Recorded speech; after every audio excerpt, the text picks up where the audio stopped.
Good morning students. मैं माला चौरासिया, हिंदी की अध्यापिका। देखिए बच्चों, हम कल पिछली कक्षा में लेखन प्रक्रिया के टॉपिक्स पढ़ रहे थे। हमारे वो टॉपिक्स पूरे हो चुके थे।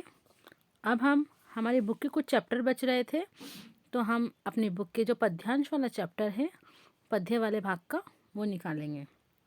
तो हमारा लेसन नंबर 6 चल रहा था उस समय। तो लेसन नंबर 6 आप सब बच्चों अपनी अपनी बुक निकालिए और लेसन नंबर 6 देखिए। मैं यहाँ से आपको परिचय पढ़ाती हूँ, आप मेरे साथ किताब पे देखते हुए जाइए। देखिए, शमशेर बहादुर सिंह, लेसन नंबर 6। जन्म 13 जनवरी सन 1911 को देहरादून, उत्तर प्रदेश, अब उत्तराखंड में, यानी देहरादून उत्तर प्रदेश में था जब, अब किस नाम से उत्तराखंड में हो चुका है। देखिए बच्चों, ये जो चैप्टर है शमशेर बहादुर सिंह, ये इम्पोर्टेंट चैप्टर है। आपको इसका परिचय, इसके अर्थ, इसकी व्याख्या सब कुछ अच्छे से पढ़ना है, क्योंकि ये हर बार हर साल एग्ज़ाम में आने वाला चैप्टर है। तो देखिए, आइए हम रीड करते हैं। प्रकाशित रचनाओं, कुछ कविताएं, कुछ और कविताएं चुका भी हूँ नहीं मैं, इतने पास अपने, बात बोलेगी काल तुझसे होड़ है मेरी, उर्दू हिंदी कोश का संपादन। देखिए बच्चों, जब आपसे एग्ज़ाम में पूछा जाता है कि उनकी कौन कौन सी प्रकाशित रचनाएं हैं, तो आपको ये सारी रचनाएं बतानी हैं, और जब आप परिचय लिखते हैं तब भी आपको ये रचनाएं लिखनी हैं। इन्हें सम्मान मिला साहित्य अकादमी तथा कबीर सम्मान सहित अनेक पुरस्कारों से सम्मानित। निधन, इनकी मृत्यु हुई है सन 1993 अहमदाबाद में। तुमने धरती का पद्य पढ़ा है, उसकी सहजता प्राण है। खुद को उर्दू और हिंदी का दोआब मानने वाले शमशेर की कविता एक संधि स्थल पर खड़ी है। संधि स्थल मतलब बच्चों, जहाँ पर दो चीज़ों का मिलान होता है वो होता है संधि स्थल। यह संधि एक ओर साहित्य, चित्रकला और संगीत की है, तो दूसरी ओर मूर्तता और अमूर्तता की ओर इंद्रियता की है। विचारों के स्तर पर प्रगतिशील और शिल्प के स्तर पर प्रयोगधर्मी कवि शमशेर की पहचान एक बिंबधर्मी कवि के रूप में है। उन बिंबधर्मी क्या होता है बच्चा, कि हम अपनी जो प्राकृतिक चीज़ें हैं, जैसे सूर्य को एक अनार के दाने का यानी उपाधि दे दी गई, अनार का दाना, दूर से चमकता हुआ अनार का दाना, यानी जितनी भी प्राकृतिक चीज़ें हैं इनको किसी दूसरे स्तर पर कल्पना कर ली जाती है, उपाधि दे दी जाती है, वो बिंबधर्मी कहलाते हैं। तो आइए देखते हैं आगे। उनकी यह बिंबधर्मिता शब्दों से रंग, रेखा, स्वर और कूंची, कूंची कहते हैं जैसे हम पुताई करते हैं तब हम उसको पोतते हैं, इसी प्रकार जब व्यक्ति लिखता है तो एक उस पर कलम से एक अच्छे से कलम से एक सफाई से कशीदाकारी करके लिखता है कि उस पर उसको एक अट्रैक्शन मिले, वो कहलाती है उसकी कूंची। यानी हमारी जो पेन कलम है वो है कूंची, और वैसे कूंची का अर्थ माना जाता है पुताई के जब करा जाता है उसका जो ब्रश होता है उसे भी कूंची कहा जाता है।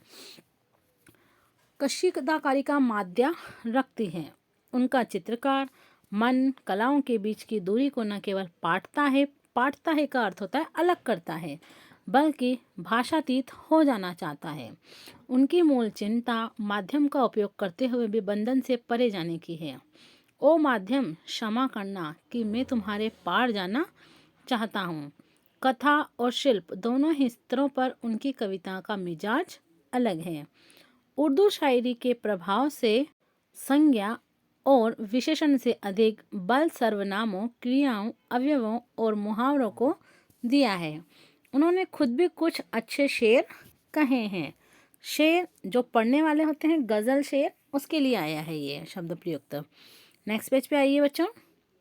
सचेत इंद्रियों का यह कवि जब प्रेम, पीड़ा, संघर्ष और सृजन को गूंथकर कविता का महल बनाता है तो वह ठोस तो होता ही है, अनुगूंजों कहते हैं अलग अलग प्रकार की गूंजों, अलग अलग प्रकार की ध्वनियों से भी भरा होता है।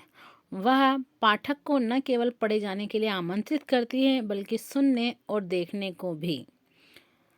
नेक्स्ट देखिए, प्रयोगवादी 1943 से प्रारंभ, कविता शिल्प संबंधी बहुत से प्रयोग लेकर आई। नए बिंब, नए प्रतीक, नए उपमान कविता के उपकरण बने। यहाँ तक कि पुराने उपमानों में भी नए अर्थ की चमक भरने का प्रयास प्रयोक्ता कवियों ने किया। अपना आस पड़ोस कविता का हिस्सा बना। प्रकृति में होने वाला परिवर्तन मानवीय जीवन चित्र बनकर अभिव्यक्त हुआ। प्रस्तुत कविता उषा। हम जो कविता पढ़ने वाले हैं बच्चों, उसका नाम है उषा। तो हम उसी के बारे में अब जान रहे हैं कि वो क्या कहना चाह रही है। सूर्योदय के ठीक पहले के पल पल परिवर्तित यानी चेंज होना प्रकृति का शब्द चित्र है। शमशेर ऐसे बिंबधर्मी कवि हैं जिन्होंने प्रकृति की गति को शब्दों में बांधने का अद्भुत प्रयास किया है। यह कविता भी इसका उदाहरण प्रस्तुत करती है। कवि भोर के आसमान, यहाँ एक शब्द आया है भोर, इसका अर्थ होता है सुबह का जो समय होता है ना, 5-6 बजे का, वो कहलाता है भोर। भोर के आसमान जब सूर्य थोड़ा थोड़ा उगने लगता है, वो होता है हमारा भोर का समय। का मूक दृष्टा नहीं है। मूक दृष्टा यानी कुछ भी बोलने वाला नहीं है। वह भोर की आसमानी गति को धरती के जीवन भरे हलचल से जोड़ने वाला सृष्टा भी है।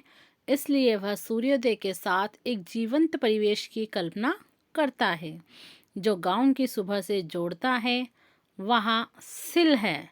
सिल, यहाँ पर जो सिलबट्टा, जहाँ पहले के ज़माने में एक सिलबट्टा होता था जिस पर चटनी पीसी जाती थी, वो है इसका सिल। राख से लिपा हुआ चौका। चौका जहाँ पे खाना बनाने का स्थान होता है उसे कहा जाता है चौका। और है स्लेट की कालीमा पर चाक से रंग मलते अदृश्य बच्चों के नन्हे हाथ। यह एक ऐसे दिन की शुरुआत है जहाँ रंग है, गति है और भविष्य की उजास है। उजास का अर्थ होता है बच्चों उजाला है। और है हर कालीमा को चीर कर यानी अलग करके आने का एहसास कराती उषा। उषा यानी सुबह का समय, यानी जब रात का अंधेरा होता है, वो ख़त्म हो जाता है, तब उषा का प्रकाश होता है, अर्थात सूर्योदय होता है। तो ये जो लेसन है उषा, ये इसी पे है पूरा। यानी सुबह का जब प्रकाश होता है तब हमें कैसे कैसे बिंब दिखाई देते हैं, और उन बिंबों की प्राकृतिक बिंबों से जो तुलना की गई है वो हमारे इस लेसन में बताई गई है। तो हम अपनी नेक्स्ट क्लास में अपना अगला चैप्टर पढ़ेंगे। आप जब तक इसके परिचय को लिखिएगा और अच्छे से अपनी बुक से रीड आउट कीजिएगा। Thank you.